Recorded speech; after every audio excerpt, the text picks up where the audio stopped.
And welcome to the celebrated nightly news of Calaveras County. My name is John, and I want to... Oh, sorry.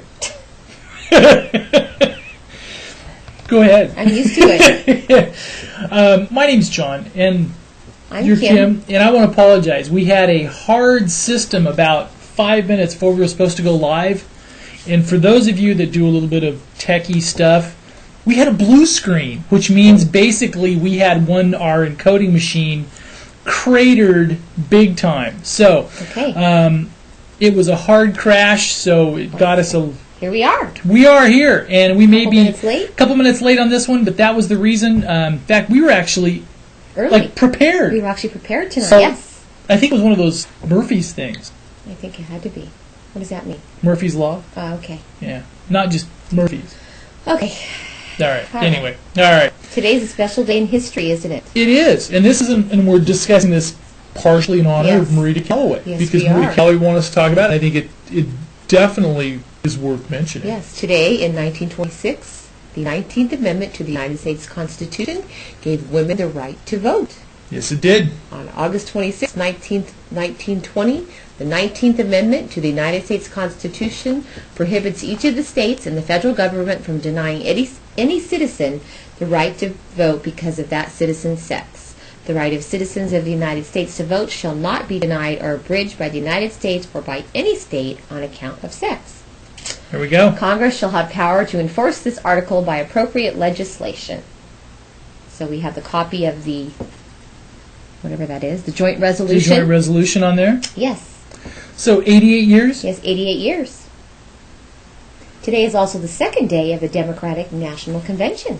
Day 2. And it has been a rousing show. Yes, and one of the things is, and I don't care what side of the political aisle you were on, you had to be impressed by Senator Kennedy's speech. Yes. And this was especially poignant to me because my father actually passed away from a glioblastoma brain tumor, which is the very same type of tumor that Senator Kennedy has. So to see him speak and to speak in a forceful, manner was very touching. Yes. Very touching, and it was nice to see. Yes. And that was, and we were out and about. We didn't get a chance to watch Hillary's speech tonight. But I heard it was very powerful. And so they're going to have some fence mending to build, aren't they? Yes, they are. Or fences to mend as they get ready to go down the stretch towards November. So I was looking at tonight's schedule. I had Tuesday's schedule. And I was looking at, Monday's schedule in front of me. Let me see. Tonight's schedule, they were Senator Hillary Clinton will be the headline prime speaker, and former Virginia Governor Mark Warner will deliver the keynote address on Tuesday night. Pay equity pioneer Lilly Ledbetter will also address the convention on Tuesday. And then tomorrow evening, Barack Obama offers a new, tough foreign policy that is neither Republican nor Democratic, but is a strong, smart American foreign policy to make our country more secure and advance our interests in the world. Wednesday night's convention program will feature the voices of Americans who share Barack's vision of making America stronger and safer. The headline primetime speaker on Wednesday will be Vice Presidential nominee Senator Joe Biden. Featured speakers will include Bill Clinton, former Senator Tom Daschle, Governor Bill Richardson, and Senators Evan Baugh, John Kerry, and Jay Rockefeller. And the list goes on. There's quite a few more people speaking tomorrow evening. So that is the schedule for tomorrow evening, Securing America's Future. Now, I wish because I'm kind of a closet political junkie, I wish I had more time to watch more of it. This is the first time we really haven't. It is, it's been one of those things we wish we could have watched more of it. But anyway, but unfortunately we have that whole news thing to do, don't we? We do. All right. And today, John did an interview with Dr. Bill Durston. Yes, we did. Speaking of politics, we have... and he is running for the 3rd Congressional District in the state of California against Congressman Dan Lundgren, so the incumbent. And we had the pleasure of doing it. And let's see, let's go to some of that. I think we can pull part of that up. Is that okay if I do that? Freeze? I think so. It's on its own separate connection. All right. And let's see here. It's on its own separate connection. And this is... Now, we did this one live from Greenhorn Creek, and we did it live from Greenhorn Live. at noon. At noon, yes. Live at noon from Greenhorn Creek. And we do have the replay up now We do. for your viewing pleasure. And good afternoon. My name is John with PineTree.net, and I have the distinct pleasure to be here with Oops. Dr. Bill It's Durston. not going full Thank screen. you very much for joining us. Thank you. Seems like a very nice man. Yeah, and he is an emergency physician, And a vet, practicing, right? and he is a Vietnam veteran. Okay. Emergency. Like a vet. See, that's how much I know about politics. At least I admit it. He might be a vet too. I don't know. Well, he's a doctor and a vet. Boy, I'm impressed. he's a well-rounded guy. I mean, he's. I'm not the first that doesn't know anything about politics talking to people in this county. I'm doing better than I used to be. You are. Before I was very naive, but now I'm doing a little better. I thought maybe, oh wow, he's a physician and a practicing vet. I mean, that's pretty impressive, isn't it? I'm sorry, Dr. Durston. I don't follow politics as much as I should. But He's it's an emergency honor room physician. to have you here. And good afternoon. My name is John with PineTree.net, and I have the distinct pleasure to... There we go. So, yeah, he was here in town, and we did that live at noon today.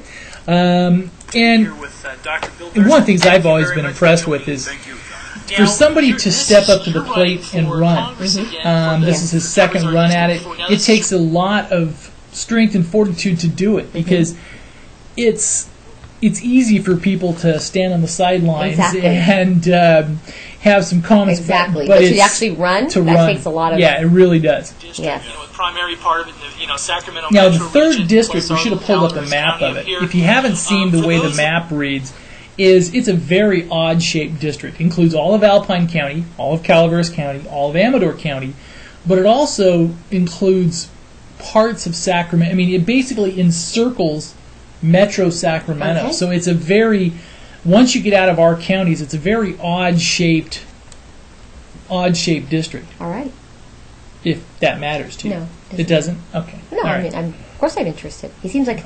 I was watching the interview. He seems like a very nice man. Right. And I think one of the things he was talking about, since as an emergency room physician, one of the things he prides himself on is listening. Yes. For those people or viewers Because around he would the have county to. that are not really Being an familiar emergency room with physician, some of you the would have to Yes. be a good listener. Give us a couple-minute little rundown on This will let him. This is his 2-minute little Yeah. piece here on how he got into Sure. this. Well, I'm an emergency doctor. Okay. I'm also a Vietnam veteran. Got it. I volunteered for the Marines after high school, which was the height of the Vietnam War, and I served with the Marines 3rd Force Recon Company.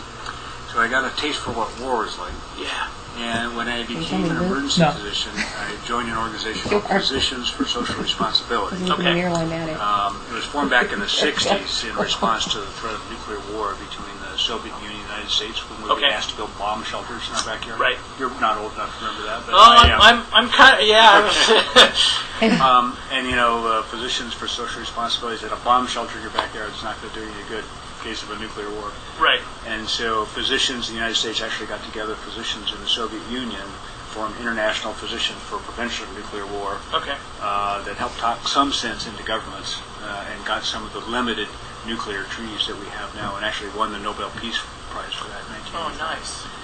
So with Physicians for Social Responsibility, after September 11th and after all the saber rattling about the invasion of Afghanistan and Iraq, I helped reform the Sacramento chapter and became the president of the Sacramento chapter of Physicians for Social Responsibility. And that matters. Well, it does to me. Right. I notice those things. Which I don't. I thought he was an emergency room doctor and an animal vet. Yes. So, all right. Well, anyway. Sorry about that. We spoke out against the invasion of Iraq. Right. And You wouldn't believe how many people I talk to that don't even know what's going on in government. I know more than them, believe Right. it or not, in county government. Right. And that's like pretty darn amazing. did you follow it more? Yes, because I'm one that didn't even really. So I was one of those that was naive in politics until, of course, we started covering news. Right? Covering news. Now you cover the social beat.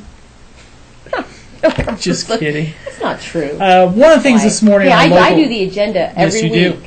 On the local news is there was a special Angels Camp City Council meeting this morning that we attended, and one of the things is trying to do a CDBG block grant. Now, this is a community development block grant that would follow up on what the Tim Johnson from the Economic Development Summit wanted to follow up on. He wants to bring all the counties together, right? But he also volunteered to actually write the grant. I know, I saw that. Free of charge. What are you looking for? The package My from phone. this morning? Yeah.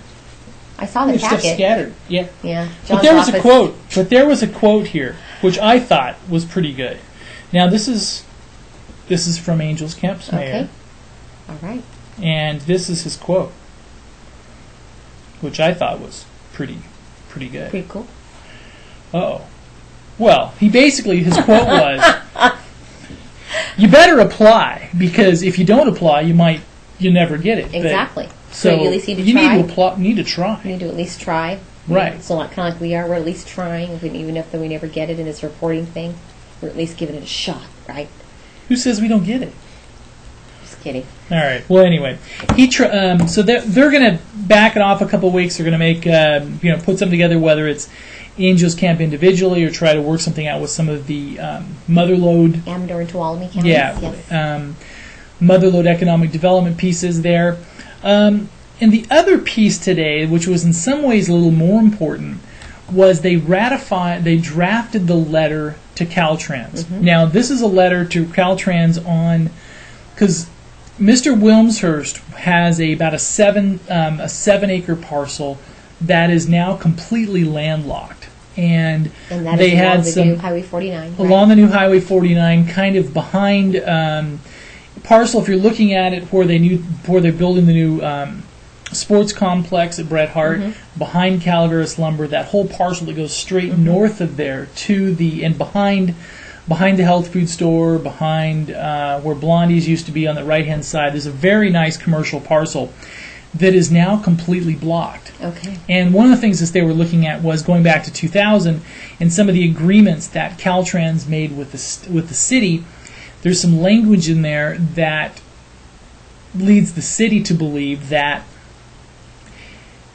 the Caltrans doing the bypass would not create a landlocked parcel. Okay. They have to provide access to it. So the letter today was to the director of Caltrans. It will be finally signed on Thursday to basically say, Caltrans, you would agree to give us access to these parcels. Please do so. Please do so. So okay. that was one of the pieces going forward that I think Angels Camp needs going forward economically. Okay. And those are kind of the two big things. I mean, one of the things was and the other thing was discussed, one of the things that was discussed at the meeting is right now, if you're looking at investing in a business from outside of the county, there's not a lot of stuff you can find that directly ties into Calaveras County Economic Development. The old Economic Development's website was up and active until a while ago. But what I think the city is going to try to put together is a collection of, basically, it's an inventory of assets, such to speak. Like, say if you're moving here, we have, if you're going to move a business here or develop a business here. To, right? Give little reasons. Things on workforce, available assets, retail space for lease. I mean, lots of different things that they'll put together in a document and hopefully be accessible on the website as well. Some of the things going down forward. So that was in a nutshell on that. And because it was an economic development piece, we actually went to that instead of the board meeting, the board of supervisors meeting this morning. We skipped the board. So just so you're not slighted, we already had the video up. We already have the entire board of supervisors meeting up, so you can go through it and look at it at will. Yes. Exactly. We already have it up for your viewing pleasure. See, we are on it. Sometimes. Try to go as fast as we possibly can. Sometimes, but occasionally we'll have glitches like a computer just... But that's part of the nature. Everybody. That's part of the nature of what we do, because you gotta just keep rolling. Exactly. Yeah. So what else? So what else is going on the entertainment side or the fun side? Hey, is that all I know how? Hey, I talk about government I stuff know all you the time. do. Last night I you know were you talking do. about entertainment. I had a but I didn't say, hey, John. All right. It's time to talk about government. Got it. Hospital announces availability of community grant funding, and I have a type. See, I'm always such a hurry. I have community grant funding. You need one to fix that. Finding funding. Mark Twain St. Joseph's Hospital, through its affiliation with Catholic Healthcare West, has announced the extension of the deadline for accepting letters of intent for the 2008 Community Grants Program. The deadline for submission of letters of intent is September 19th, 2008. The objective of CHW's Community Grants Program is to award grants. So, very nice. Now, we also have another hard-hitting and so hard-hitting funny. I love investigative piece by The Pine Tree Peddler. becoming known as the Pine Tree Peddler, Yes. and it is also Hazel Fisher principal Brett Loring. and cyclist Yes. Brett Loring. And apparently a man that has a problem with gnats. He has a gnat problem. Yes. He's so And funny. he has figured a way to solve his gnat problem, but he must maintain a certain speed. Yes. So, for lack of a better thing, we're going to spend a minute or so reading Yes, this is quite about cute. the speed limit of a gnat. Yes. If you spend any time in the great outdoors, whether along the Stanislaus River or on your redwood deck, no doubt you have experienced the maddening buzzing in your face of not only mosquitoes, but their cousin, the annoying gnat. The presence of gnats is particularly irritating when you are performing an activity that does not allow you to freely swat at them. For example, using a power tool, balancing on a ladder, or riding a bicycle up a steep grade. Do not attempt to eliminate a gnat while sawing a sheet of plywood or while cleaning gutters. I don't know if he's speaking from experience on that. The house. Yes. The Man. benefits of the latter activity is that you can typically outrun or outpedal assailing gnats while increasing your workout. And he's talking about about his cycling here. And he also talks about the speed at which gnats can travel. He's so funny. He's a Okay. good rider, isn't he? Now, Rider and writer. He is good at both this of them. is at least this has proved to be the case for me. With the gnats that reside in the area of the uphill sections of Jesus Maria Road, on that stretch of road, while cranking uphill, I have clocked combative gnats at 7.2 miles an hour. But just 1/10 of a mile per hour over that puts me in the gnat-free zone. Fortunately, the little buggers can't keep up even with the half speed of an Olympic runner. Gnats come in assorted shapes and sizes. There is a minuscule critter that ends up floating in your lemonade and dead on your windowsills, likely seeking light at the end of the summer. Then there is the mid-sized version, almost like a subcompact housefly, that hovers around your face at the most inconvenient times. These could be any variety of midges, including fruit flies, fungus gnats, moth flies, drain flies, and no-see-ums. Though they don't bite, they buzz and land, hover and flit, creating a nuisance whether you're a human being or a piece of rotting fruit. By which, by the way, is another attractant for gnats besides human sweat. Most varieties of gnats have a simple life cycle. Feed on gross stuff, mate, lay eggs on organic matter, and die in about a 5-week process. You'll notice these insects en masse, mostly during the summer. From cinnamon to sweet coffee and maple syrup to salsa, in a partially sealed Ziploc bag, everybody seems to have their own solution for gnat eradication. My main interest, we have about a couple paragraphs, a couple sentences left. My main interest would be to keep them from alighting on me and buzzing in my ears. Besides outrunning them, the best remedy for staving off these bothersome bugs seems to be a harsh product containing DEET or malathion. At home, I'll go for the spray, but on the bike, to keep repellent from sweating into my eyes, I guess I'll just have to plan on taking those hills at 7.3 miles an hour. This account was inspired by a real life incident while writing this article on the shore of Lake Alpine. Oh, So he thank must have you been so attacked much. by Gnats. a whole flock of Yes, I gnats. think so. So funny. So that would be He's his very creative. That would be his Love inspiration stories. for the gnat tale. Yes, he poor guy's had an experience with a skunk in his house, and then he had what? Then he had the squirrel that was throwing the pine cones at his family. Yeah, it's been a Quite an adventure for Brett Loring. It's been a tough thing for Brett. Yes. Yeah. Quite funny, actually. And also, while we're back on that note, should we talk fishing? Sure, go All ahead. right. Now, as we're getting closer into sports, and some of the little scrimmages and stuff will start up tomorrow.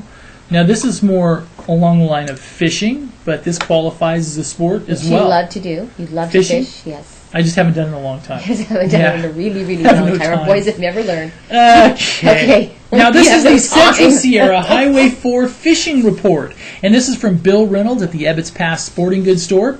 Labor Day weekend is this upcoming weekend. Make sure to reserve your favorite campground or cabin. Lake Alpine has been producing some nicer fish due to the recent trout plants and cooler nights. Trollers should try Apex, Needlefish, and Rapalas behind a small Dodger tipped with a Nightcrawler, or try a Flasher Nightcrawler combo. Okay, See, what do you there think? You go. All right. A Flasher Nightcrawler All right. combo? Sounds good. Now, a Flasher and a Nightcrawler, that could be taken a lot of different ways. Yes. Anyway, talking about Spicer Lake, has dropped the rampas out of the water. Mosquito Lake, North Fork of the Stanislaus. So if you're planning on fishing, check out the fishing report. Yes, we have the New Maloney's and also the Ebbets Pass corridor. And we would also like to thank the Ebbets Pass Sporting Goods for being an advertiser on the PineTree.net. Yes, thank you very much. Thank you. But we've always posted his fishing reports, even though he wasn't an advertiser. Well, that's true. Yes. But now that he's to what people think they have to pay to go on our front page. that's true. But now that he's paying us, it makes us a lot more excited Yes, to do it so, does. right? It does. Isn't that Exactly. yeah? Okay. Anyway. Tomorrow, the Calaveras Grown Farmers Market continues at 3 p.m. out at the Government Center, which is quite a thrilling event. There's all kinds of people out there with their fruits and veggies and all kinds of fun stuff. That's tomorrow at 3 p.m. Yeah, I wonder if Ken Church dresses up in a costume. I don't know. And no, I'm just kidding. Like a Ken. vegetable or something? Well, or? something, or maybe there's, He's so nice. Yeah, maybe really like him. the doctor of vegetables. Like with the yes, he might. He might. I don't know. the plant doctor. I wonder how long this is going to go on. Is it going to go on through the winter, or just I don't know. in the next couple of months? Or we need to find out that out. I don't have a definite date as to when it ends, because we still have the one going on Friday evenings. And when does that one end? Sometime in October? I think Which so. is in Utica Park? Until it snows? Is that I think so, but it doesn't snow in San Andreas, so it may continue all year. I don't know. I'm sure that I'm guessing, but I bet around that October time it I think starts. so. And sports are starting up, aren't they? Sports are starting up. Thursday is the Bret Hart girls golf match at 3 p.m. Bret Hart cross country meet at 3:45 p.m. San Andreas 4-H sign-up night at 6 p.m. on Thursday. Yeah, I think that's all that has to do with sports. Doesn't look like we have anything else going on. And also, Vince and Sally are going to Yes. be back performing at the At Coppertown Square. You betcha. And also, I think that Mark Twain St. Joseph's Hospital is going to be there with their mini health bowl Oh, fair. they are.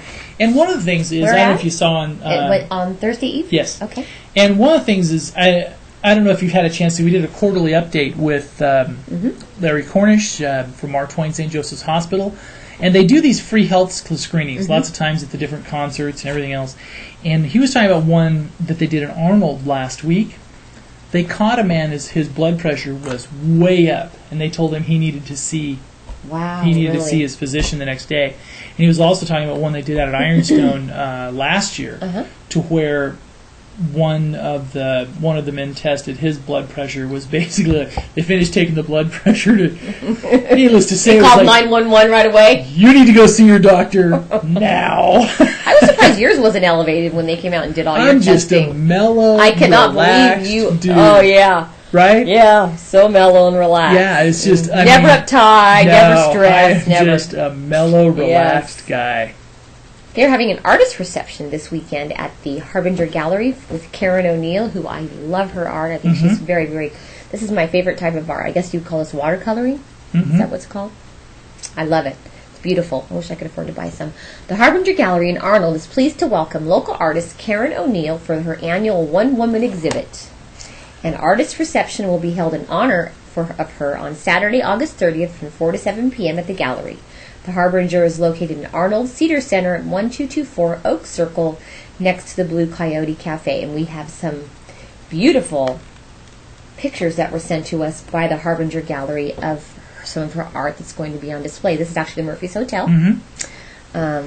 This was, I can't remember what this was called, but these are all different vases of flowers.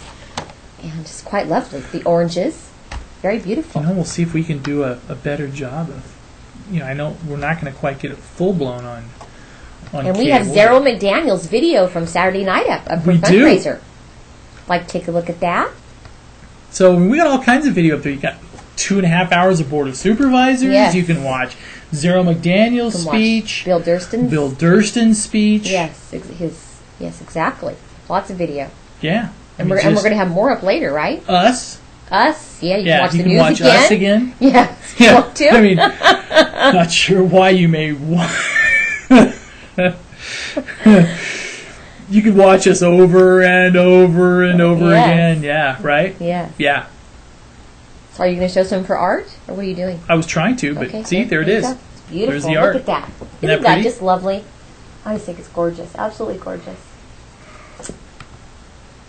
There you go. There's the art right there. Now, was she at the Bear Valley Arts Show for art? I don't Her know. name sounds really She familiar. probably was. I think she is. I think she exhibits at that also every year. So, anyway. I right. think we're almost done. We're now, almost John. done. I think we have are. a whole lot to talk about because you played hooky at the Board of Soups today. So, But I did other stuff. Just kidding. We interviewed a and congressional I don't dare candidate. go because I'll come home back We with interviewed the a wrong congressional info, right? candidate and some other stuff. I mean, Just joking, John. we worked. If I go, it goes way over my head. I don't understand what they're talking Oh, about you anyway. would do just fine. All right. We thank you very Yes, much for thank stopping you. by the Nightly News. Sorry about a little glitch at the beginning. And to Ed, if you're watching, I'm sorry. No, we had a blue screen. So our Yeah, he's producer, watching. Ed Lark, we need to make sure that we do mea culpas if we have a Yes, glitch. exactly, Right? exactly. That was not anybody's fault. So, It could have been mine. Good night. good night.